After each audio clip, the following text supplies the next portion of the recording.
அப்போ ஒரு விசுவாசி குடும்பத்தையும் பார்க்கணும், தெய்வத்தோடு என்ன செய்யணும், பழகணும். குடும்பத்தையும் பார்க்கணும், யாரையும் பார்க்கணும், தெய்வத்தையும் பார்க்கணும். நிறைய பேர் அந்த இடத்துல தான் தோல்வி அடைகிறாங்க.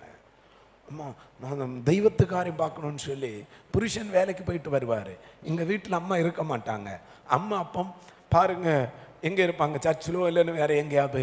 அப்பா நான் உண்மை பார்க்கிறேன்னு அங்கே பார்த்துட்டு இருப்பாங்க. இவருக்கு என்ன வந்துடும், கோபம் வந்துடும்.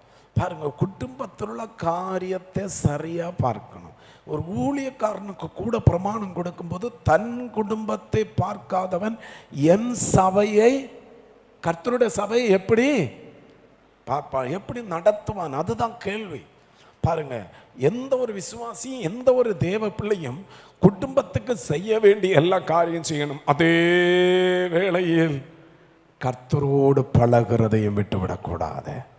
கர்த்தரோடு பழகுவதற்குள்ள மிக முக்கியமான வழி விசுவாசம்.